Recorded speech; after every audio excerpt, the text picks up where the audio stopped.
Yeah.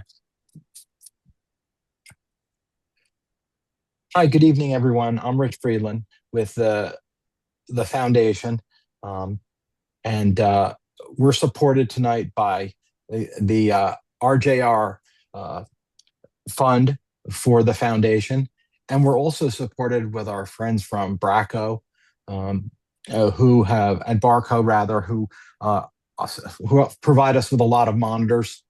If you're interested in purchasing a monitor, you can either email or text Keith or I. They've been really a strong supporter of this series. It's a series that really is non-clinical. It's a series that talks about sort of economic and other issues in radiology that we didn't necessarily learn about in our residency. And we are very fortunate tonight to have Elizabeth Rula here with us. For those of you who don't know her, many of us do. She's the executive director of the Harvey L. Neiman Institute of Health Policy, where she sort of leads a broad research team and a portfolio that helps shape health policy and radiology that leads to improvement in patient care. With over 15 years of experience, Dr. Rula provides uh, a strong scientific foundation, really, that underpins the value of imaging and allows us to demonstrate our value to the healthcare system as well as to everyone else. She's authored more than 100 peer reference journal articles, writes a policy research column, a research for the ACR bulletin. Under her leadership, the Institute research achieved a record national impact in 2025, appearing in 470 news reports, including major national outlets, and a combined audience of over 1.6, let me make sure I say this right, billion is the audience. So a huge reach and really important for radiology. So first, I just want to thank and applaud Dr. Rula. And of course, I want to thank her for showing up tonight.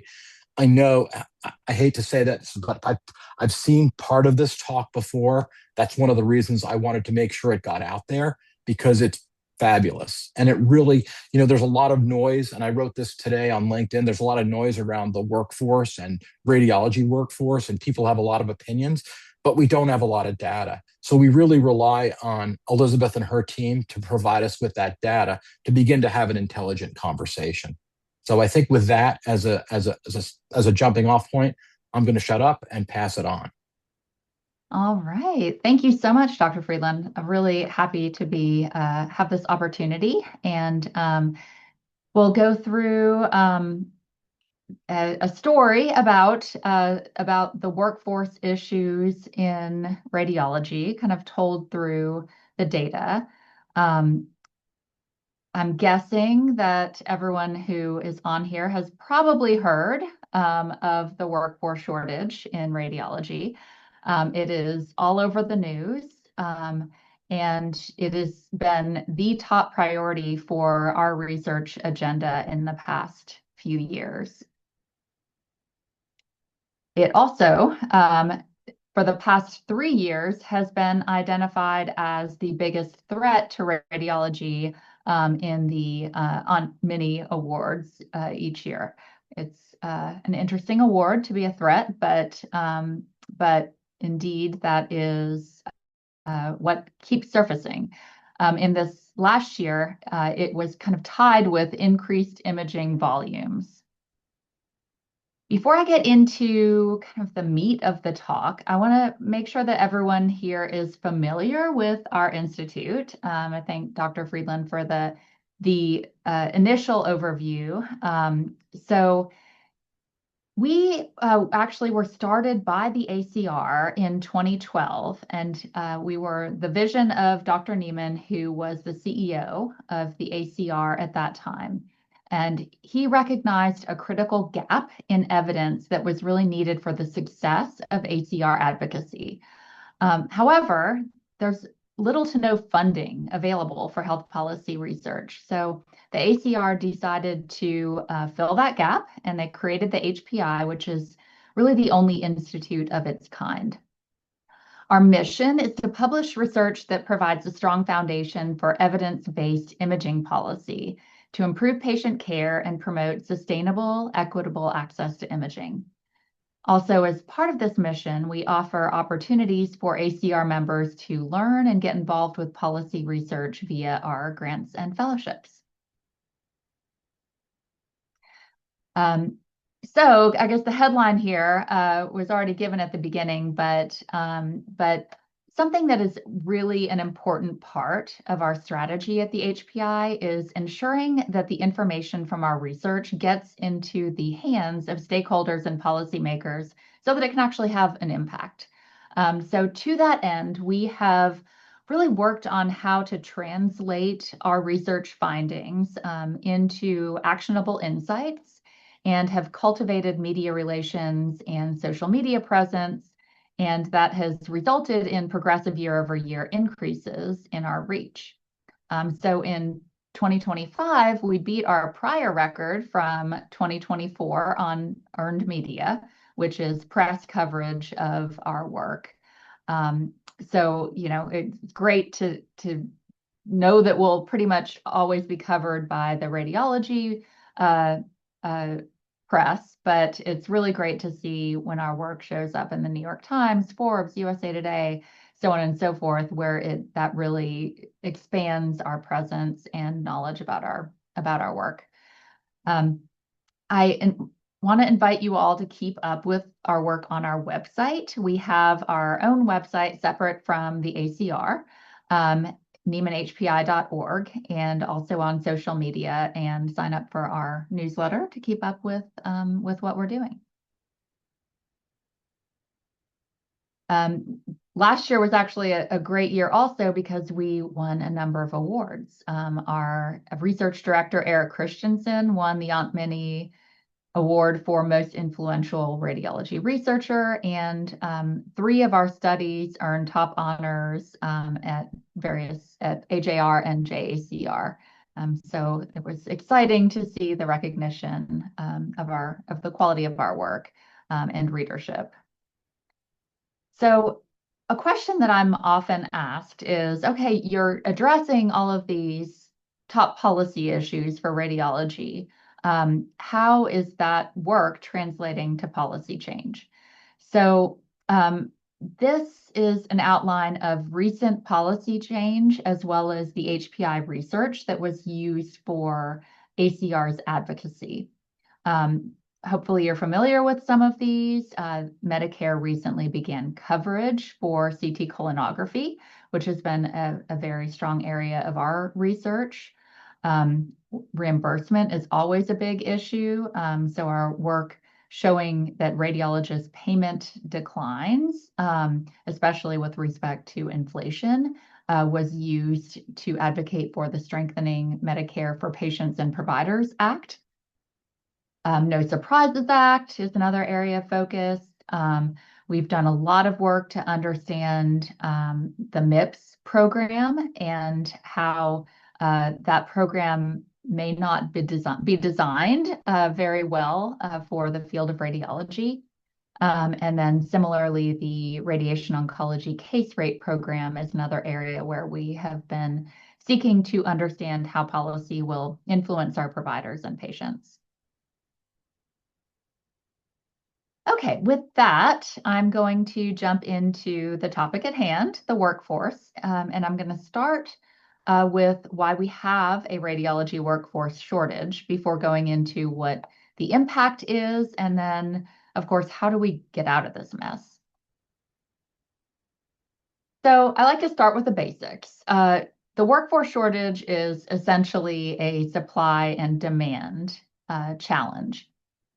Demand for imaging is increasing. The patient population is growing.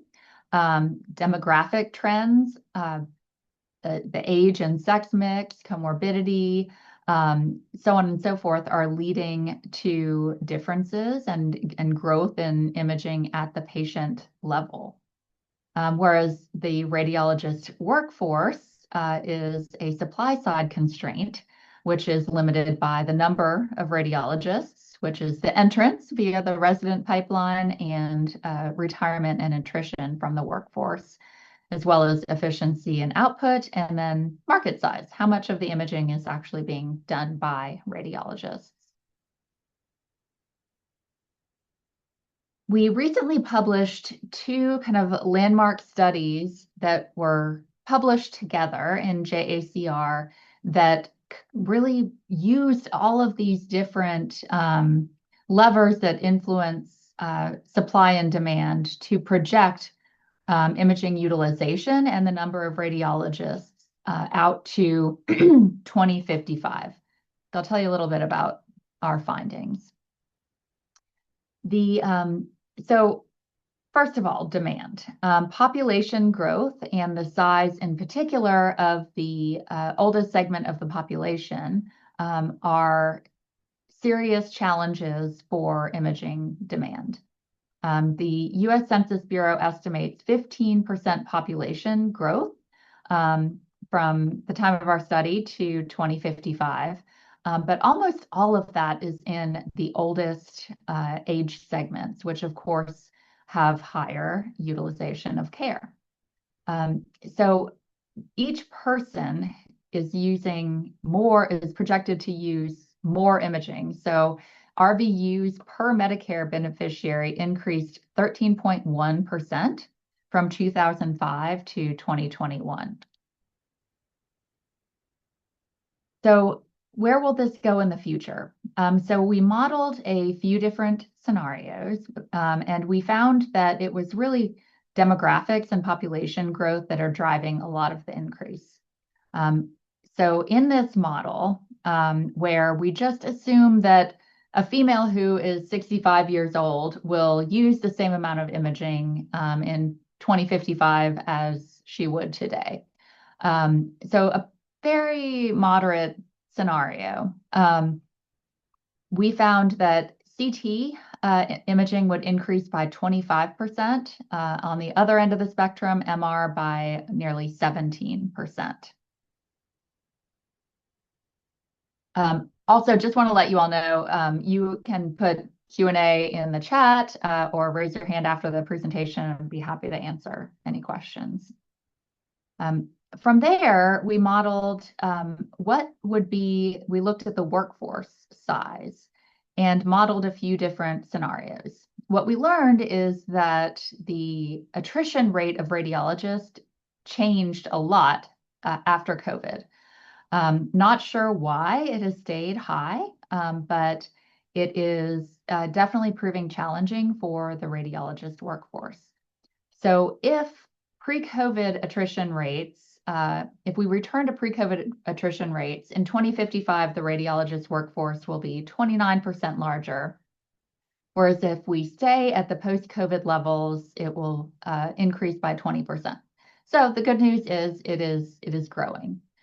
Those numbers are also influenced by the number of residency positions. If residency positions stay static, then that would, with current attrition rates, that would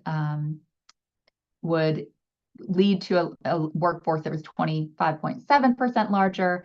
And then if the number of residency positions continues to grow at the historical rate through 2055, then that would lead to 40% growth in the number of radiologists.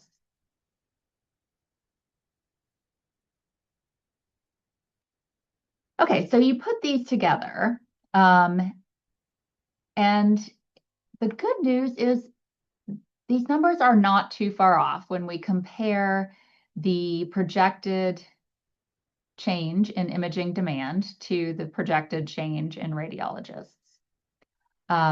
The problem, I guess I would say, is that what we're seeing is that radiologists are already too strained. There's already too much demand for imaging to be reasonably met by the current workforce.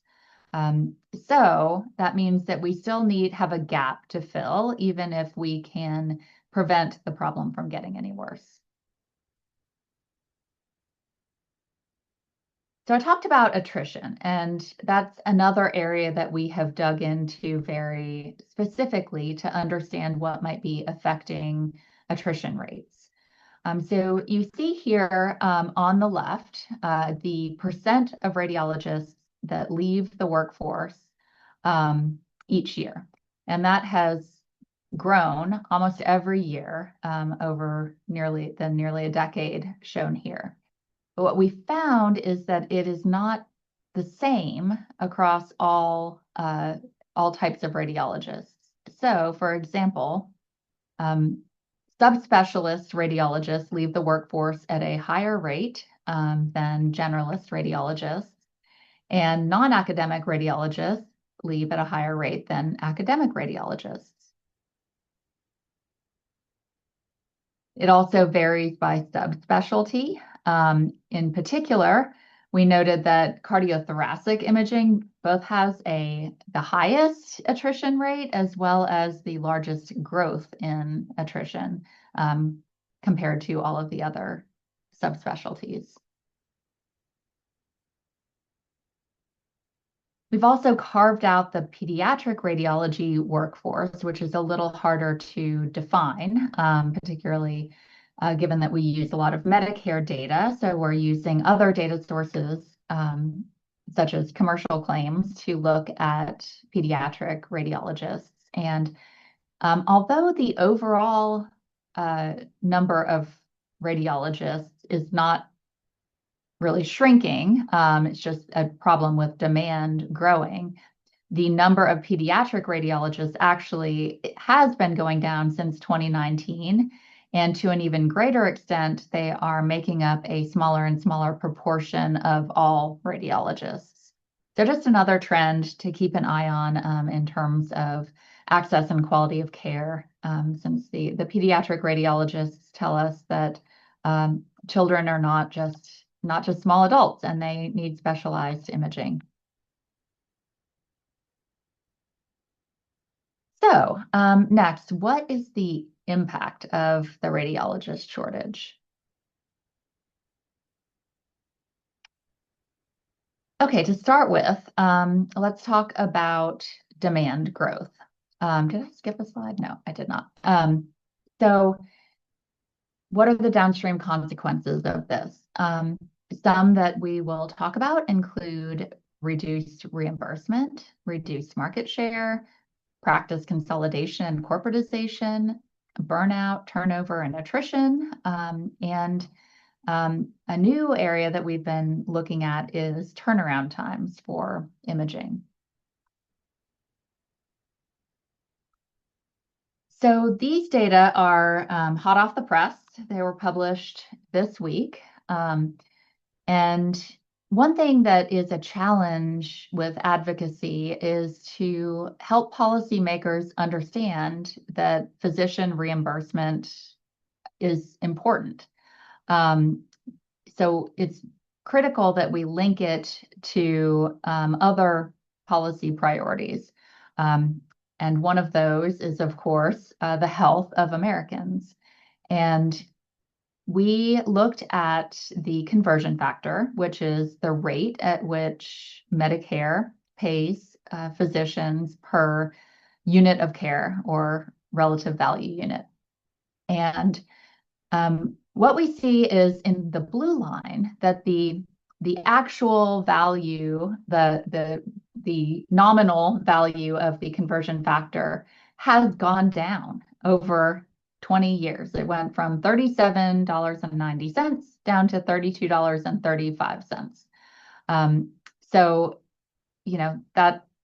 that is not exactly very expected, given that inflation has grown a lot over this time. So we calculated what that $37.90 conversion factor would be if it was just increased by inflation to today's dollars. And that $37.90 would now be worth $62.54, which really makes that decrease in the conversion factor striking, since basically radiologists and physicians in general are working the same amount for half of the pay than they were 20 years ago. So how does this relate to patient care? For the patient care piece, we zoomed out from radiology. What policymakers care about is population health, right? And it is pretty well accepted that a patient should be seeing a doctor for at least a well visit each year. Um, they may not need to see a radiologist every year. So we looked at this through the lens of whether or not a Medicare beneficiary had any care. What we found was that as the conversion factor has declined, there has been another decline in access to care. What you see in the chart here is we compared patients in communities that were high income versus those that were low income. And we found that not only at the beginning of the time period did patients in the low income community have lower care access, but the gap grew significantly over the period of time that we studied. And in our statistical models, that correlated almost perfectly with the decrease in the conversion factor. I also mentioned market share. So what happens when there aren't enough radiologists to rapidly interpret all of the imaging that's out there? It's likely that other specialties are going to take on more of that interpretation, whether or not that may influence the quality for patients. So what we found is that here we're looking at non-cardiac diagnostic imaging. There's actually radiologists have a much lower market share for cardiac imaging. But here in total, radiologists do 78.7% of all non-cardiac diagnostic imaging. They do almost all in the hospital settings, but they do less than half in office settings. This also depends on the modality and body region. Here I'm looking at modality specifically, and you can see that radiologists maintain the dominant share of CT and MR, as you would hope and expect, but have lost a growing share of X-ray, nuclear medicine, and ultrasound. So, market share is a complicated topic. Radiologists don't necessarily want to do every imaging study, but it is worrisome to see other specialties picking up CT and MR. However, what radiologists do give up, they're not likely to get back. So there really need to be important boundaries so that patients maintain that high quality and high value imaging. Another topic that seems to just weave its way into our studies or crop up as a significant finding more often than not when we're looking at the workforce is non-physician providers. So non-physician providers include nurse practitioners and physician's assistants, and we can see these providers in our healthcare claims. And we are seeing that among the other kinds of providers doing imaging, non-physician providers or NPPs have the largest growth in office-based imaging interpretations, which is the primary setting where they're doing this work. Younger and male NPPs and those in orthopedic and smaller practices are more likely to interpret imaging. And there's quite a bit of variation in this. It varies by state and also by modality. Another factor that is coming into play here is practice consolidation. We have been looking at this, and it's a difficult topic to study because it isn't always, there's not one single source that shows when practices have consolidated.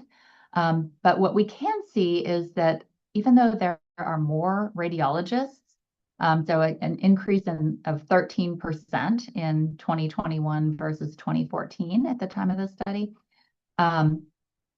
There were 14% fewer practices. What this means is that each individual practice is larger. So you can see in the chart shrinking in size of practices that are under 25 radiologists or physicians, since we didn't limit this to radiologists. And there is progressive growth, with the largest growth in the practices of 100 or more physicians. The primary shifts were from radiology-only practices and small practices into larger multi-specialty practices. So there is, this concern that that the model under which radiology has been practiced is perhaps no longer economically sustainable in many cases, and that is not unrelated to the changes in reimbursement. So, how is this affecting radiologists? We hear a lot, and it has been studied, that radiologists are increasingly experiencing burnout. So the definition of burnout is a state of emotional, physical, and mental exhaustion caused by prolonged or excessive stress. One study found that radiologists' burnout was nearly 40%. So this is not insignificant. And what can cause burnout is having more work for less pay, which is exactly what we're seeing in our research. A result of burnout is turnover. So turnover is when a radiologist or any employee leaves one job for another. When we studied turnover recently, we found that the odds of turnover more than doubled in a decade. So that's a lot. The significant predictors of turnover were being earlier in practice, which you might expect. Non-academic practice was also a strong predictor. Small practice sizes, those ones that are more likely to be end up consolidating with other practices, was another.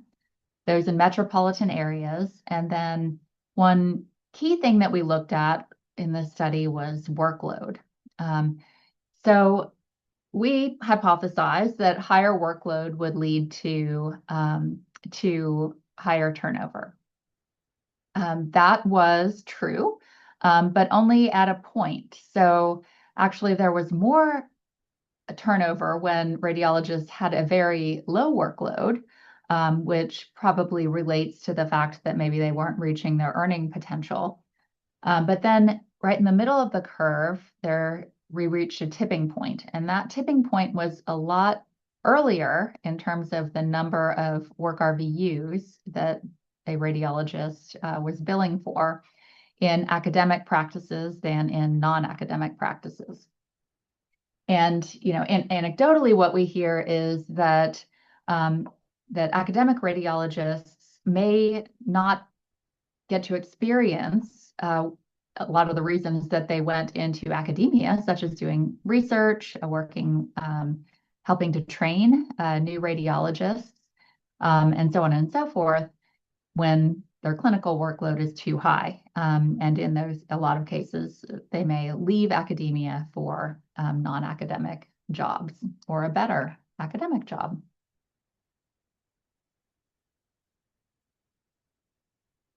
So what is the impact for patients? This is, really the crux of the issue. So we had a long conversation with a bunch of ACR board members about how do we show that these reimbursement cuts are hurting the patient. And in addition to the study we just finished, prior to that, we looked at turnaround time as a measure of this. And it was interesting. Our radiologist co-authors thought when we did this, the latest data that we had was 2023, and they thought, I think that's probably too early. The worst point, I think the breaking point in terms of when radiologists maybe could not absorb any additional volume came a little bit later. But we found that that was not the case, that turnover time more than doubled between 2014 and 2023. And that varied a bit by the modality. It was highest for CT and MR. But almost all of that growth occurred in 2023. So it was pretty steady all the way up until 2022, where it started to grow. And then it really skyrocketed in 2023. And some of our latest data shows that the turnaround times are continuing to increase. So this has been, a powerful data point for advocacy efforts. So next is, how do we get out of this mess? So in the world, according to me, here are some of the important levers to impact the workforce shortage. This is not all-inclusive, but some of the ones that pop up the most in the literature and in our work. So there need to be efforts to reverse some of the current trends. Growth in inappropriate imaging, increasing imaging intensity where that is not providing extra value to the patient or the referring physician, malpractice litigation, and increasing subspecialization. And that subspecialization is a factor because there aren't as many radiologists who can do it all. So it limits access in certain areas. The topics that come up a lot that we just aren't sure yet, that provide really, lots of areas for future research, is adding more residency slots or abbreviating training. Abbreviating training is something that comes up pretty often. That will in the short term increase the number of radiologists, but will not be a long-term solution. Whereas more residency slots can definitely close the gap between supply and demand, but it actually could further erode reimbursement to radiologists, because most reimbursements are really founded on what Medicare pays, and Medicare has a balanced budget. So as volume goes up, unit pay goes down via the conversion factor. So that could actually be something that backfires in the end. Another possibility that is actually at play in many practices is increasing the non-physician provider scope of practice. Another that we touched on is ceding market share. So should radiologists hand off some of the imaging work that is not as specialized to other doctors or NPPs. And then, of course, the big topic of the day in radiology is AI, and can radiologists leverage AI to increase their efficiency? So we'll go through some of these topics, starting kind of as a group with these on the left. So here's just a tangible example of inappropriate use. A partner of ours at MGH studied CT angiography rates for headache and dizziness, where it's understood that there is likely overuse of imaging for this diagnosis. And they found that the rate of CTA orders grew in the ED, grew 8%, from 8% to 13% in 2021, or a 67% increase. However, simultaneously, the rate of positive findings dropped over that same period. So actually, not just in a percentage, but the actual number of positive scans dropped from 71 to 69, even though almost twice as many CTAs were performed. So this, is a clear indication that these scans were probably unnecessary in many cases. So I talked about non-physician providers as imaging interpreters. However, non-physician providers are filling access gaps in lots of areas of medicine. And we decided to look and see if non-physician providers in the emergency department, where they are definitely a growing group, if they, as ordering providers, could be driving more imaging. And kind of the theory behind that is that a non-physician practitioner is not as trained as a doctor. So they may be ill-equipped to make a diagnosis based on a physical examination, and also may be less familiar with which imaging is appropriate given certain patient presentations. So we did this at the state level. State policy really dictates what the scope of practice is for NPPs.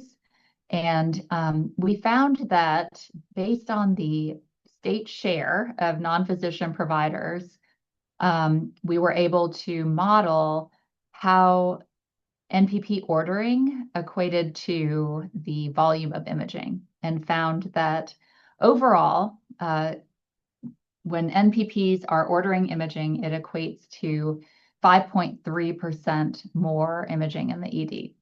When you scale that up just to Medicare fee-for-service, one payer, that results in 1 million additional imaging exams per year.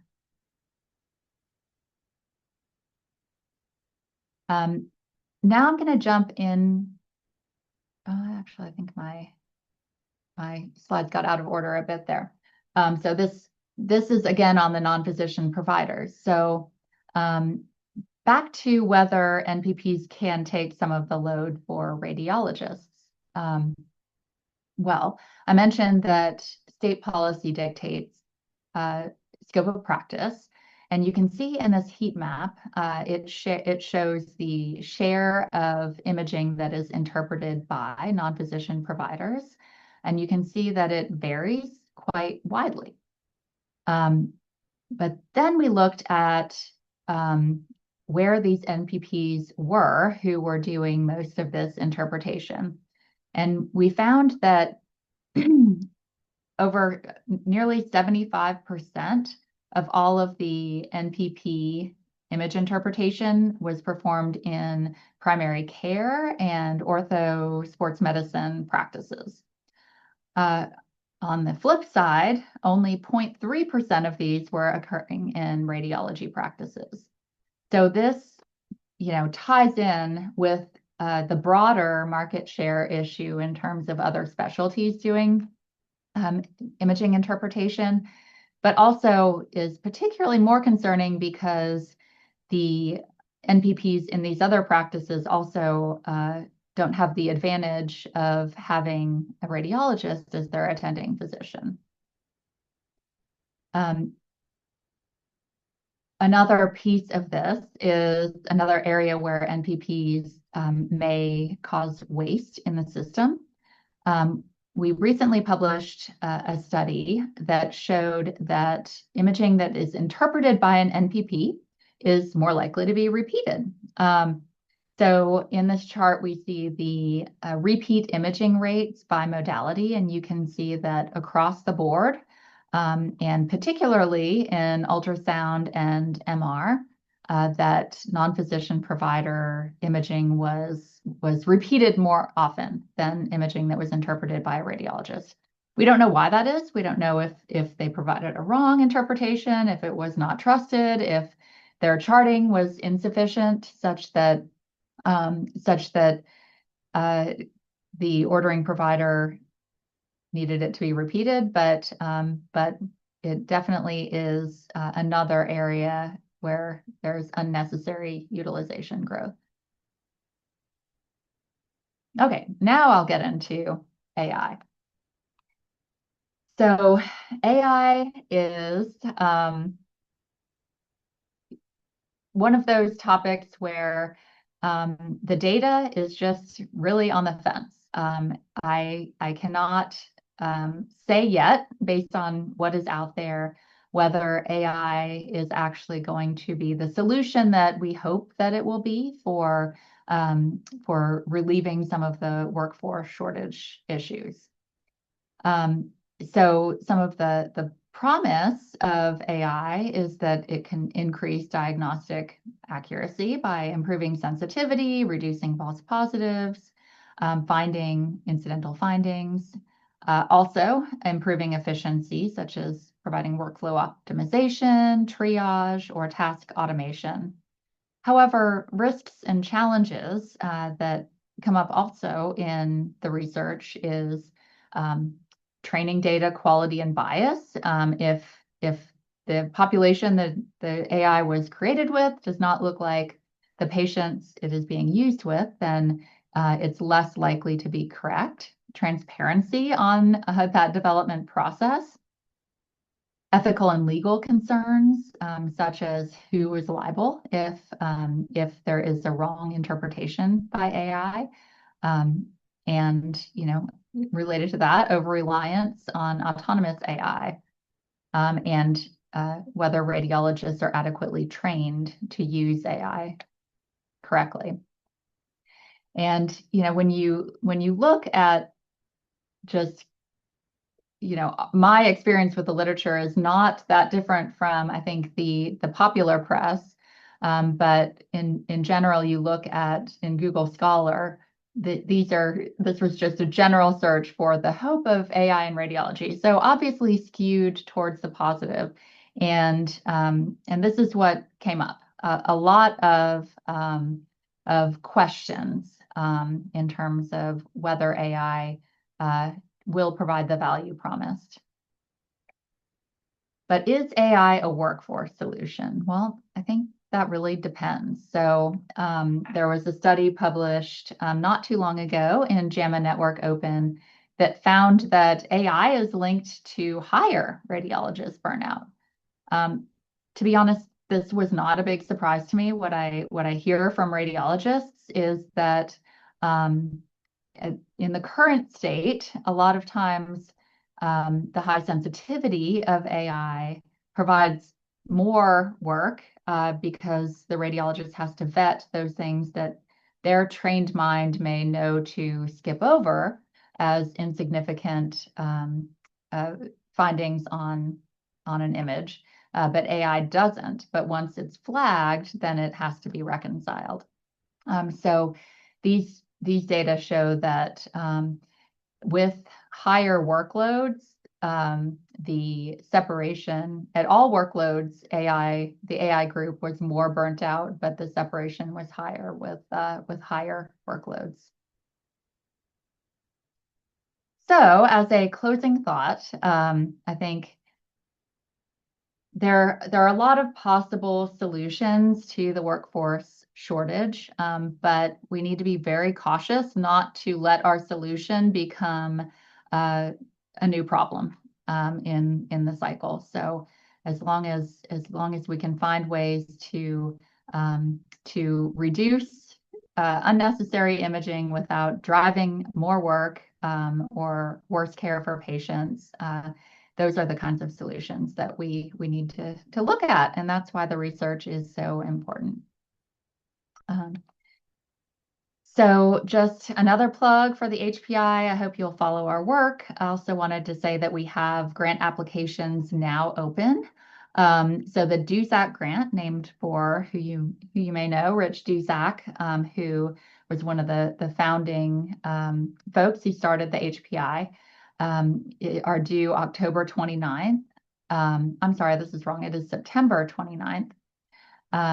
So this is a unique grant because as opposed to providing funding for research, it actually provides an opportunity for any ACR member to propose a study to then conduct with the HPI. So with our statisticians and biostatisticians and researchers guidance, and also the ability to leverage our really vast data.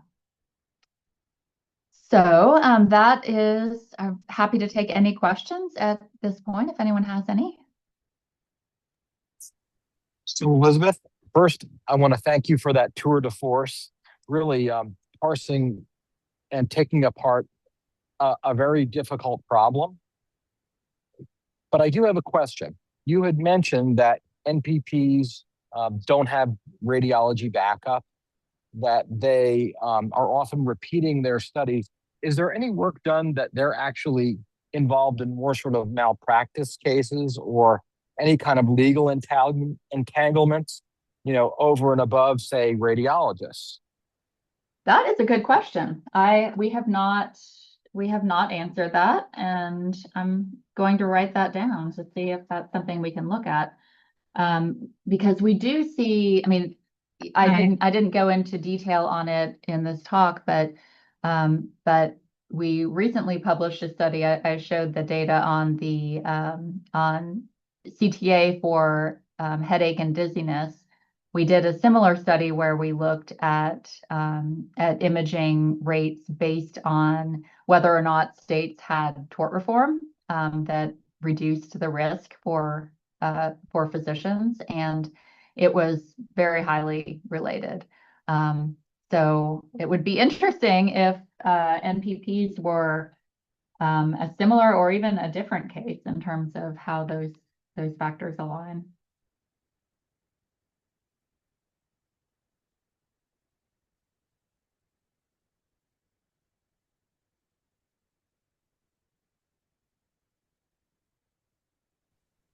Hi, everyone. This is Neil Rofsky from Mount Sinai. I just wanted to get your ideas on the NPP argument with repeat imaging rates are increasing, and it seemed that you were making a state that it's not taking the load off of radiologists.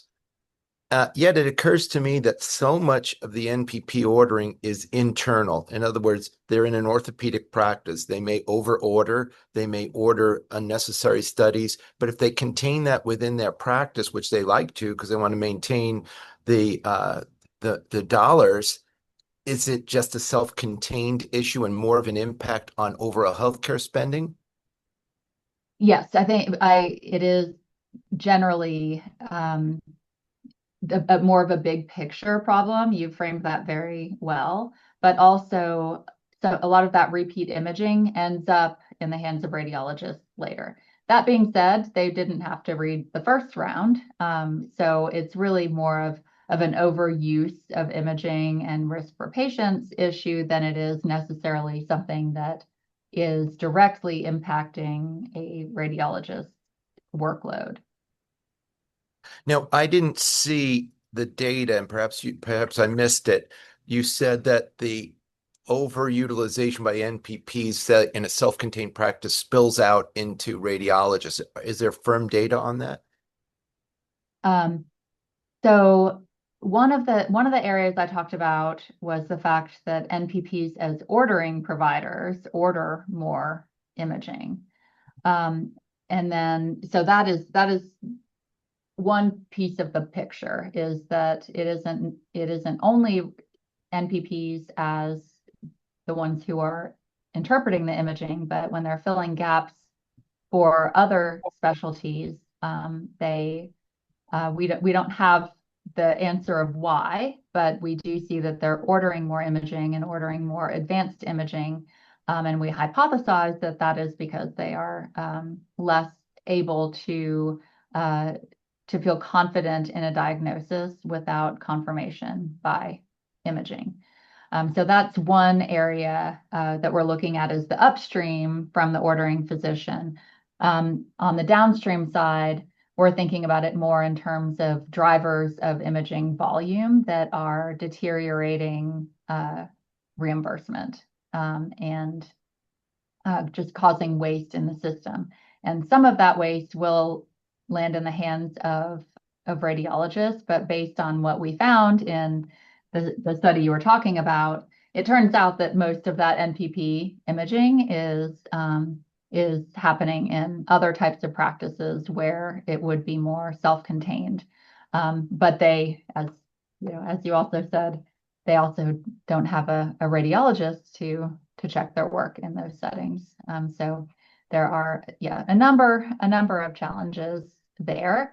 That being said, we're doing a lot of work in interventional radiology and trying to understand how NPPs may contribute to evaluation and management clinical services in IR practice. And it's really interesting in a diagnostic radiology practice, or just a general radiology practice that's primarily diagnostic, NPPs are most likely to be performing procedures. However, when you move to a practice that's more of a pure IR practice, they're almost all doing evaluation and management. So really how these providers are being leveraged varies quite a lot by the practice model. Thank you for the presentation. Thanks for joining.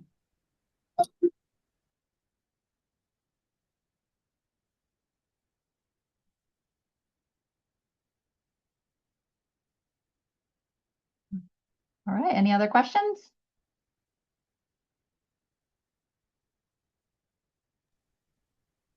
Yes, thank you. Thank you so much for doing this tonight. This has been really, really, really helpful and really informative. It's given us a lot of thought on what we need to be focusing on.